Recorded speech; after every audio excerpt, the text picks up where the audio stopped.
បាទសួស្តីបងប្អូនអរគ្នានឹងឥឡូវខ្ញុំចង់មកប្រាប់ត្រួតពាក់ព័ន្ធជាមួយនឹងតិចនៃយុទ្ធសាស្ត្រនៃការចូលផ្សាររបស់យើងងាយៗនៅក្នុង platform trading view ណាអញ្ចឹងបងប្អូនណាមិនចេះចាប់ទាញពាក់ព័ន្ធជាមួយនឹង AMC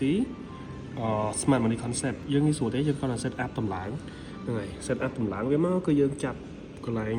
zoom ដែលយើងអាចចូល buy sell បានហើយដូចជាស្ដាយនៃកន្លែងនេះឃើញទេបងប្អូនគឺវាចាប់ឲ្យយើងអូតូហ្មងណាមានន័យថាតំបន់នេះគឺ Q នេះគឺយើងអាចចូលទៅ buy យកហ្មងព្រោះកន្លែងនេះគឺវាចាប់ Q zoom ឲ្យយើងហើយអញ្ចឹងដោយកន្លែងនេះដូចគ្នាមានន័យថាតំបន់នេះគឺយើងអាចធ្វើការ sell បានហើយប៉ុន្តែបើសិនបើជាក្នុងចំណុចនេះយើងធ្វើការ sell គឺយើងត្រូវការ reach ចំណុចគ្នាការពារអញ្ចឹងក្នុងតំបន់ខាងលើនេះគឺយើងអាចដាក់ SL បានហើយខាងនេះដូចគ្នាដែរបើសិនបើយើងចូលធ្វើការ buy គឺយើងដាក់ SL ខាងក្រោមដូចគ្នាដែរដើម្បីការពារហានិភ័យការពារហានិភ័យនៅពេលដែលទីផ្សារវាបុកដាច់អញ្ចឹងណាដូចគ្នាកន្លែងនេះបើសិនវាឡើងហើយវាអាចបុកដាច់យើងប៉ះ SL ខាងលើអញ្ចឹងនៅពេលយើងដាច់ SL យើងខាងលើនេះហើយយើងមើលអាធំនេះខាងលើទៀតនេះ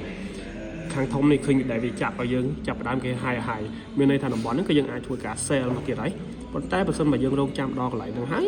គឺយើងអាចរងចាំដូចគ្នាមានន័យថា SL គឺយើងនៅខាងលើដូចគ្នាដើម្បីការពារហានិភ័យទីផ្សារបុកដាច់ដូចគ្នា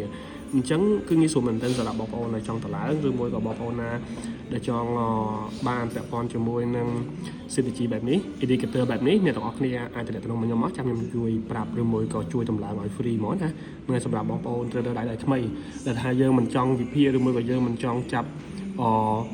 block មួយណាមួយនាំឲ្យពិបាកអញ្ចឹងបងប្អូនអាចធ្វើការតាក់ទងមកខ្ញុំមកដើម្បីខ្ញុំអាចជួយចែករំលែកឲ្យ free ណា